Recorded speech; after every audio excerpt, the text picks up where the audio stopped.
Welcome to Aisha's academy. ഇന്ന് നമ്മൾ principles of മാനേജ്മെന്റിലെ important ആയിട്ടുള്ള ക്വസ്റ്റ്യൻസ് ആണ്, അതിന്റെ ആൻസർ പോയിന്റ്സ് ആയിട്ടുള്ള ഡിസ്കഷൻ ആണ്. അപ്പോൾ കോർ ആയിട്ടുള്ള ടോപ്പിക്സ് ആണ് നമ്മൾ എടുക്കുന്നത്. ഇത് പഠിച്ചില്ലെങ്കിൽ ഇന്ന് തന്നെ നിങ്ങൾ പഠിക്കുക. ഓക്കെ, അപ്പോൾ നമുക്ക് ക്വസ്റ്റ്യനിലോട്ട് പോവാം. First question, what are the major principles of scientific management? അപ്പോൾ മാനേജ്മെന്റ് പ്രിൻസിപ്പിൾസ് ഉണ്ട്, അഡ്മിനിസ്ട്രേറ്റീവ് മാനേജ്മെന്റ് പ്രിൻസിപ്പിൾസും സയന്റിഫിക് മാനേജ്മെന്റ് പ്രിൻസിപ്പിൾസും നമുക്ക് പഠിക്കാനുണ്ട്. അപ്പോൾ അതിനകത്ത് വേണമെങ്കിൽ ഈ സയന്റിഫിക് മാനേജ്മെന്റ് പ്രിൻസിപ്പിൾസ് മാത്രമായിട്ട് 5 മാർക്സിൽ ചോദിക്കാൻ സാധ്യതയുള്ള ഒരു ക്വസ്റ്റ്യൻ ആണ്.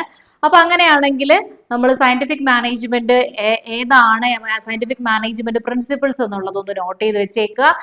Replacement of old rule of thumb method, scientific selection and training of workers, cooperation between workers and management and mental revolution. അപ്പോൾ ഞാൻ ഇതിന്റെ പോയിന്റ്സ് മാത്രമേ പറയുന്നുള്ളൂ. അതിന്റെ എക്സ്പ്ലനേഷൻ ഒക്കെ നിങ്ങൾ ടെക്സ്റ്റ് വായിച്ചിട്ട് എന്ത് ചെയ്യുക, എഴുതാൻ വേണ്ടിയിട്ട് പ്രിപ്പയർ ആവുക. ഓക്കെ, അപ്പോൾ സയന്റിഫിക് മാനേജ്മെന്റ് ഇമ്പോർട്ടന്റ് ആയിട്ടുള്ള ഒരു ക്വസ്റ്റ്യൻ ആണ്, അതൊന്ന് നിങ്ങൾ നോക്കി വെച്ചേക്കുക. Next question, explain motivation theories. അപ്പൊ എക്സ്പ്ലെയിൻ മോട്ടിവേഷൻ തിയറീസ് എന്ന് പറയുമ്പോഴത്തേക്കും ഈ തിയറീസിന്റെ പേര് മാത്രം, മോട്ടിവേഷൻ തിയറീസ് അറിയാമോ എന്ന് നോക്കാൻ വേണ്ടി പേര് മാത്രം 2 മാർക്സിനും ചോദിക്കാം. ഏതെങ്കിലും ഒരു സ്പെസിഫിക് തിയറി എടുത്തിട്ട് അത് എക്സ്പ്ലെയിൻ ചെയ്യാൻ 5 മാർക്കിനും ചോദിക്കാം. എനിവേ മോട്ടിവേഷൻ തിയറി എന്ന് പറഞ്ഞാൽ പ്രിൻസിപ്പിൾസ് ഓഫ് മാനേജ്മെന്റിലെ വളരെ ഇമ്പോർട്ടന്റ് ആയിട്ടുള്ള ഒരു ഏരിയ ആണ്. ഏതൊക്കെയാണ് മോട്ടിവേഷൻ തിയറീസ് നോക്കാം നമുക്ക്. Maslow's need hierarchy. അപ്പൊ നമ്മൾ മോട്ടിവേഷൻ എന്ന് പറയുമ്പോൾ തന്നെ നമ്മൾ മനസ്സിൽ ആദ്യം വരേണ്ടത് ഏതാണ്, നമ്മുടെ മാസ്ലോയുടെ നീഡ് ഹൈറാർക്കിയാണ്. അപ്പൊ അതൊരു മോട്ടിവേഷൻ തിയറിയാണ്. പിന്നെ ഏതാണ്, ഹെർസ്ബർഗ്സ് 2 ഫാക്ടർ തിയറി. ഇപ്പൊ 2 ഫാക്ടർ തിയറി ഉണ്ട്, അതൊന്നും പഠിച്ചു വെച്ചേക്കുക. MC Clelland's human motivation theory and Alderfer's ERG theory. അപ്പൊ ഇത്രയും തിയറിയാണ് തിയറീസ് ഓഫ് മോട്ടിവേഷൻ എന്ന് പറയുന്ന ഏരിയയിൽ ചോദിക്കാൻ ഏറ്റവും അധികം സാധ്യതയുള്ള തിയറികളാണിത്. അപ്പൊ ഇത് ഓരോന്നും 5 മാർക്സിന് എഴുതാൻ വേണ്ടി തന്നെ നിങ്ങൾ പ്രിപ്പയർ ആവുക. കാരണം ഈ മോട്ടിവേഷൻ തിയറീസ് എക്സ്പ്ലെയിൻ ചെയ്യാൻ വേണ്ടിയിട്ട് ഒരു എസ്സേക്ക് ചോദിച്ചാൽ നമുക്കപ്പോൾ എല്ലാ തിയറിയും അറിയാമെങ്കിൽ എന്ത് ചെയ്യാൻ പറ്റും, ഈസി ആയിട്ട് എഴുതാൻ പറ്റും. ഓക്കെ, അപ്പൊ ഇന്ന് തന്നെ അത് പഠിച്ചില്ലെങ്കിൽ നിങ്ങൾ പഠിക്കുക. ഓക്കെ, നമുക്ക് അടുത്ത ക്വസ്റ്റ്യനിലോട്ട് പോവാം. ഇതൊരു പ്രീവിയസ് ഇയർ ക്വസ്റ്റ്യൻ ആണ്. What is training? ഇപ്പൊ ട്രെയിനിങ് എന്താണെന്ന് നമ്മൾ അവിടെ ഡിഫൈൻ ചെയ്യേണ്ടി വരും. ആൻഡ് അതിന്റെ കൂടെ പറയുന്നു explain prominent methods of training. ആ ട്രെയിനിങ് എന്താണെന്നുള്ളത് മാത്രമല്ല, ഈ ട്രെയിനിങ്ങിന്റെ പ്രധാനപ്പെട്ട 2 മെത്തേഡ്സ് നമ്മുടെ സിലബസിൽ പറയുന്നുണ്ട്. അതെന്താണെന്ന് എക്സ്പ്ലെയിൻ ചെയ്യാനും കൂടെ പറയുന്നുണ്ട് കേട്ടോ. അപ്പൊ ഞാനിവിടെ പറഞ്ഞിട്ടുണ്ട് on the job training and of the job training. Okay, അപ്പൊ ട്രെയിനിങ്ങിന്റെ മീനിങ് പഠിക്കുക. 2 methods, on the job training and of the job training എന്ന് പറയുന്ന 2 മെത്തേഡ്സും കൂടെ പഠിച്ചില്ലെങ്കിൽ ഇന്ന് തന്നെ പഠിക്കുക. ഇത് പ്രീവിയസ് ഇയർ ക്വസ്റ്റ്യൻ ആണ്, റിപ്പീറ്റഡ് ക്വസ്റ്റ്യൻ ആണ്, അപ്പൊ ചോദിക്കാൻ സാധ്യതയുള്ളതാണ്. ഓക്കെ, അടുത്ത ഒരു പ്രീവിയസ് ഇയർ ക്വസ്റ്റ്യൻ തന്നെയാണ്. Explain Maslow's need hierarchy theory, how it is differ from MC Gregor's theory X and theory Y. അപ്പൊ ഇവിടുത്തെ ക്വസ്റ്റ്യൻ കുറച്ച് എന്താണ്, നമുക്ക് ഈസി ആയിട്ട് ഒന്ന് മനസ്സിലാക്കാൻ പറ്റുന്നത് തന്നെയാണ്, ബട്ട് അതൊന്ന് ചെറുതായിട്ടൊരു കോംപ്ലിക്കേഷൻ പോലെയാണ്. അതായത് മാസ്ലോയുടെ നമ്മുടെ നീഡ് ഹൈറാർക്കി എന്ത് ചെയ്യണം, എക്സ്പ്ലെയിൻ ചെയ്യുക. Maslow's need hierarchy theory explain ചെയ്യുക. അതോടൊപ്പം തന്നെ ഈ തിയറി എന്തിൽ നിന്നുള്ള ഡിഫറൻസ് ആണ്, MC Gregor's theory X and theory Y എന്നുകൊണ്ടൊരു തിയറി ഉണ്ട്, മോട്ടിവേഷൻ തിയറി, നമ്മൾ നേരത്തെ പറഞ്ഞതാണ്. അപ്പൊ ഈ 2 തിയറിയും തമ്മിലുള്ള ഡിഫറൻസ് ആണ് ചോദിച്ചേക്കുന്നത്. അല്ലെങ്കിൽ നമുക്ക് പറയാം മാസ്ലോയുടെ തിയറി MC Gregor's തിയറിയുമായിട്ട് എങ്ങനെ വ്യത്യാസപ്പെട്ടിരിക്കുന്നു എന്നുള്ളതാണ് ചോദിച്ചിട്ടുള്ളത്. അത് നമ്മൾ എഴുതണമെങ്കിൽ ഈ 2 തിയറിയും എന്താണെന്ന് നമ്മൾ അറിഞ്ഞിരിക്കണം. അപ്പൊ അതുകൊണ്ട് ഞാൻ അതിന്റെ ഷോർട്ട് ആയിട്ട് കുറച്ച് പോയിന്റ്സ് അതിനകത്ത് കൊടുത്തിട്ടുണ്ട്. മാസ്ലോയുടെ നീഡ് ഹൈറാർക്കി എക്സ്പ്ലെയിൻ ചെയ്യാൻ വേണ്ടിയിട്ട് 5 മാർക്കിന് ചോദിച്ചാൽ നമുക്ക് ഇത് എഴുതാൻ പറ്റും. ഇതുപോലെ ഡിഫറൻഷിയേറ്റ് ചോദിച്ചാൽ നമുക്ക് എഴുതാൻ പറ്റും. അപ്പോൾ ഫസ്റ്റ് മാസ്ലോയുടെ നീഡ് ഹൈറാർക്കി, മാസ്ലോ പറയുന്നത് ബേസിക്കലി ഹ്യൂമൻ ബീയിങ്സിന്റെ ഈ 5 നീഡ്സ് സാറ്റിസ്ഫൈ ചെയ്താലേ ഒരു മനുഷ്യൻ എന്ത് ചെയ്യുള്ളൂ എന്നാണ് പറയുന്നത്, മോട്ടിവേറ്റ് ആവുള്ളൂ എന്നാണ് പറയപ്പെടുന്നത്. അപ്പൊ എന്താണ് ആ 5 നീഡ്സ് എന്ന് നമുക്ക് നോക്കാം. ഫസ്റ്റ് പറയുന്നത് ഫിസിയോളജിക്കൽ നീഡ്സ് ആണ്. ഫിസിയോളജിക്കൽ നീഡ്സ് എന്താണ്, the most basic human requirement for physical survival including food, water.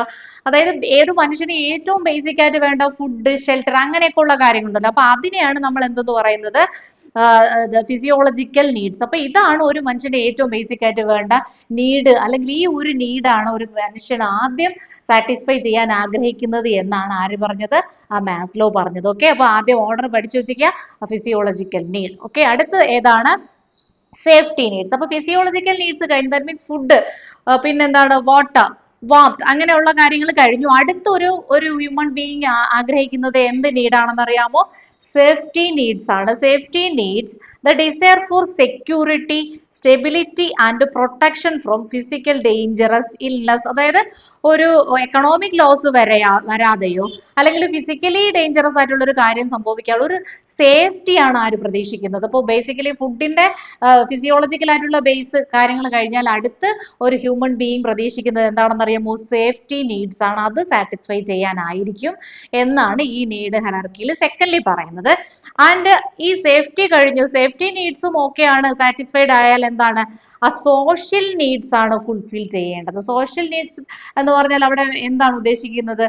ഒരു സൊസൈറ്റിയുമായിട്ടുള്ള അല്ലെ psychological needs four interpersonal connections, love, friendship, അപ്പൊ അങ്ങനെയൊക്കെയുള്ള സൊസൈറ്റി ആയിട്ടുള്ള അല്ലെങ്കിൽ മറ്റുള്ള ഗ്രൂപ്പുമായിട്ടുള്ള ഒരു ടുഗദർനെസ് അത് ഹ്യൂമൻ ബീങ്സ് എന്ത് ചെയ്യുന്നുണ്ട്? ആഗ്രഹിക്കുന്നുണ്ട് എന്ന് പറയുന്നു. അപ്പോൾ ഫിസിയോളജിക്കൽ നീഡ്സ്, സേഫ്റ്റി നീഡ്സ്, പിന്നെ എന്താണ്? സോഷ്യൽ നീഡ്സ് ആൻഡ് അഗൈൻ പറയുന്നു എസ്റ്റീം നീഡ്സ്. എന്താണ് എസ്റ്റീം നീഡ്സ് എന്ന് പറഞ്ഞാൽ the internal desire for self respect, competence and independence. അപ്പോൾ നമ്മളിപ്പോ എന്തെങ്കിലും ഒരു കാര്യങ്ങളൊക്കെ ചെയ്യുമ്പോൾ എന്താണ് നമ്മൾ പറയും? ഇൻഡിപെൻഡന്റ് ആവാൻ ആഗ്രഹിക്കുന്നു, ഫിനാൻഷ്യൽ ഇൻഡിപെൻഡൻസ് എന്നൊക്കെ നമ്മൾ പറയാറില്ലേ? അപ്പൊ അങ്ങനെയുള്ള ഒരു ഇൻഡിപെൻഡന്റ് ആവാനുള്ള ഒരു ആഗ്രഹം, അല്ലെങ്കിൽ എന്താണ് ഇവിടെ പറയുന്നത്? ഒരു സെൽഫ് റെസ്പെക്ട്, നമ്മൾ ചെയ്യുന്ന ആക്ടിവിറ്റിയിൽ നിന്ന് നമുക്കൊരു സെൽഫ് റെസ്പെക്ട് ഉണ്ടാവണം എന്നുള്ള കാര്യങ്ങൾ, ആ ഒരു ആഗ്രഹങ്ങൾ സാറ്റിസ്ഫൈ ചെയ്യണം എന്നുള്ളതിനെ മാസ്ലോ എസ്റ്റീം നീഡ്സ് എന്നാണ് ക്ലാസിഫൈ ചെയ്തിട്ടുള്ളത്. ഓക്കെ, അപ്പൊ എസ്റ്റീം നീഡ്സ് നോക്കുക. ആൻഡ് ദ ലാസ്റ്റ് വൺ എന്ന് പറഞ്ഞാൽ എന്താണ്? സെൽഫ് ആക്ച്വലൈസേഷൻ നീഡ്സ് ആണ്. എന്താണ്? the highest level of growth representing the desire to realize one's maximum potential. അപ്പോൾ ഒരു ഹ്യൂമൻ ബീയിങ്ങിന് അവരുടെ മാക്സിമം പൊട്ടൻഷ്യൽ അച്ചീവ് ചെയ്യണം എന്നുള്ള, അല്ലെങ്കിൽ അവരുടെ മാക്സിമം ആ ഒരു പൊട്ടൻഷ്യൽ, ആ ഒരു കഴിവ് നേടിയെടുക്കണം എന്നുള്ള ഒരു തോന്നലാണ് സെൽഫ് ആക്ച്വലൈസേഷൻ. അതാണ് മാസ്ലോയുടെ നീഡ് ഹെറാർക്കിയിലെ ഏറ്റവും എന്തെന്ന് പറയുന്നത് ഹയസ്റ്റ് ആയിട്ടുള്ള ഒരു നീഡായിട്ട് പറയുന്നത്. അപ്പോൾ മാസ്ലോയുടെ നീഡ് ചോദിച്ചാൽ നിങ്ങൾ ഇതുപോലെ ഞാൻ ആദ്യം പറഞ്ഞതുപോലെ physiological needs, safety needs, social esteem and self actualisation needs എന്ന് പറയുന്ന ആ ഒരു നീഡ് ഹയറാർക്കി അവിടെ എഴുതുക. ഓക്കെ, അപ്പൊ മാസ്ലോയുടെ നീഡ് കഴിഞ്ഞു. ഇനി നമ്മുടെ അടുത്ത് പറഞ്ഞത് ഈ മാസ്ലോ നീഡും പിന്നെ theory motivation theory of X and Y. ഈ എക്സ് ആൻഡ് വൈ എന്ന് പറഞ്ഞ ഒറ്റ തിയറിയാണ്. ഇത് തമ്മിലുള്ള ഡിഫറൻസ് ആണ് ചോദിച്ചത്. അപ്പൊ നമുക്ക് എക്സ് ആൻഡ് വൈ തിയറി അറിയണ്ടേ? അപ്പൊ നമുക്ക് അത് ഒന്ന് നോക്കാം. MC ഗ്രഗർ എന്ന് പറയുന്ന ആളാണ് theory X and theory Y എന്ന് പറയുന്നത് കൊണ്ടുവന്നിട്ടുള്ളത്. അപ്പൊ ഇവിടെ MC ഗ്രഗർ എന്ന് പറയുന്ന പേര് കേൾക്കുമ്പോൾ തന്നെ നിങ്ങൾ ഈ എക്സ് വൈ എന്ന് പറയുന്ന രണ്ട് കമ്പോണൻസ് ഓർത്തിരിക്കുക. വേറെ ഒന്നുമില്ല, സിമ്പിൾ ആണ്. തിയറി എക്സിൽ പറയുന്നത്, അതിന്റെ മീനിങ് ഞാൻ പറയാം. ഹ്യൂമൻ ബീയിങ് ബേസിക്കലി എന്താണ്? ആ മടിയന്മാരാണ്. മനുഷ്യർക്ക് ഒരു കാര്യം ചെയ്യാൻ ഭയങ്കര മടിയാണെന്നും അത് മറ്റൊരാളുടെ ഇൻഫ്ലുവൻസ് കൊണ്ട് മാത്രമേ ഇയാൾ അത് കംപ്ലീറ്റ് ചെയ്യൂ എന്നുള്ള ഒരു കോൺസെപ്റ്റ് ആണ് തിയറി എക്സിൽ പറയുന്നത്. നോക്കാം നമുക്ക് എന്താണ് theory X represent A traditional pessimistic view of the work force. അപ്പോൾ വർക്ക് ഫോഴ്സിനെ കുറിച്ച് വളരെ ട്രഡീഷണൽ ആയിട്ടുള്ള ഒരു വ്യൂ ആണ് തിയറി എക്സിൽ പറയുന്നത്. It assumes that people inherently dislike work. മനുഷ്യൻ എന്താണ് ഇൻഹെറന്റ്ലി വർക്ക് ചെയ്യുന്ന ഒരു വർക്ക് ചെയ്യുക എന്ന് പറയുന്ന ഒരു ആക്ടിവിറ്റി ഡിസ്ലൈക്ക് ചെയ്യുന്നു, അവരത് ഇഷ്ടപ്പെടുന്നില്ല എന്നാണ് പറയുന്നത്. അപ്പൊ ഇവരുടെ അതുപോലെ തന്നെ ഈ റെസ്പോൺസിബിലിറ്റീസ് ഒക്കെ അവോയ്ഡ് ചെയ്യാനുള്ള ഒരു ടെൻഡൻസി കൂടുതലാണ്. അത്തരത്തിലുള്ള ഹ്യൂമൻ ബീയിങ്ങിനെ കൺട്രോൾ ചെയ്തുകൊണ്ടും അല്ലെങ്കിൽ അവരെ എന്താണ് പർപ്പസ്ഫുള്ളി ഫോഴ്സ് ചെയ്തുകൊണ്ട് മാത്രമേ ഓർഗനൈസേഷൻ എന്ത് ചെയ്യാൻ പറ്റത്തുള്ളൂ? അവരുടെ ഒബ്ജക്റ്റീവ് അറ്റൈൻ ചെയ്തെടുക്കാൻ പറ്റൂ എന്ന് പറയുന്ന തിയറിയാണ് തിയറി എക്സ്. അപ്പൊ തിയറി എക്സ് എന്ന് കേൾക്കുമ്പോൾ എന്തോർക്കും? Human being inherently dislike work. മനുഷ്യന് അവർ ഇൻഹെറന്റ്ലി വർക്ക് ചെയ്യാൻ ഇഷ്ടപ്പെടുന്നില്ല. അവർ വർക്ക് ചെയ്ത് ഓർഗനൈസേഷന്റെ ഒബ്ജക്റ്റീവ്സ് അക്കംപ്ലിഷ് ചെയ്യണമെങ്കിൽ അവരെ തീർച്ചയായിട്ടും എന്ത് ചെയ്യണമെന്നാണ് പറയുന്നത്? മോട്ടിവേറ്റ് ചെയ്യണമെന്നാണ് തിയറി എക്സ് പറയുന്നത്. അപ്പൊ തിയറി അദ്ദേഹത്തിന്റെ തന്നെ തിയറിയുടെ മറ്റൊരു കമ്പോണന്റ് ആണ് തിയറി വൈ എന്ന് പറയുന്നത്. എന്താണ് തിയറി വൈ എന്ന് പറഞ്ഞാല്? ദ പാർട്ടിസിപ്പേറ്റീവ് അപ്രോച്ച് എന്ന് തിയറി വൈ നമ്മൾ പറയും. എന്താണത്? Theory Y represent a modern humanistic view of the work force. അപ്പൊ തിയറി എക്സ് എന്ന് പറഞ്ഞാൽ ട്രഡീഷണൽ അപ്രോച്ച് ആയിരുന്നെങ്കിൽ തിയറി വൈ എന്ന് പറഞ്ഞാൽ ഒരു മോഡേൺ അപ്രോച്ച് ആണെന്ന് നമുക്ക് പറയാം.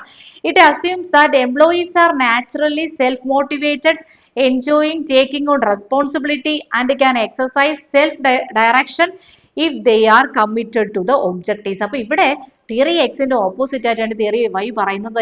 അതായത് ഇതൊരു മോഡേൺ അപ്രോച്ച് ആണ്. ഇതിനകത്ത് പറയുന്നത് ഈ എംപ്ലോയീസ് ഓട്ടോമാറ്റിക്കലി വർക്ക്, അതായത് അവർക്ക് ഒരു ടാസ്ക് കൊടുത്താൽ അവിടെ മോട്ടിവേഷന്റെ ആവശ്യമൊന്നും വരുന്നില്ല, അവരത് കംപ്ലീറ്റ് ചെയ്യുന്നതിൽ ഒരു സെൽഫ് സാറ്റിസ്ഫാക്ഷൻ കണ്ടെത്തുന്നു. മോട്ടിവേഷൻ ഇല്ലാതെ തന്നെ അത് കംപ്ലീറ്റ് ചെയ്യണം എന്നുള്ള ഒരു ഡിസയർ എംപ്ലോയീസിന്റെ ഭാഗത്തു നിന്ന് ഉണ്ടാകുന്നു എന്ന് പറയുന്ന മോഡേൺ തിയറിയാണ് തിയറി വൈ എന്ന് പറയുന്നത്. ഓക്കെ, അപ്പോ മോട്ടിവേഷന്റെ പ്രധാനപ്പെട്ട രണ്ട് തിയറീസ് ആണ് നമ്മൾ ഇന്ന് ഈ ക്ലാസ്സിൽ ഡിസ്കസ് ചെയ്ത്. ഏതാണ്? നമ്മുടെ മാസ്ലോയുടെ നീഡ് ഹൈറാർക്കി, 5 നീഡ്സ് നമ്മൾ പറഞ്ഞു. ഷുവർ ആയിട്ട് അതിന്റെ പേര് നിങ്ങൾ ബേസിക്കലി പഠിച്ചു വെച്ചേക്കുക.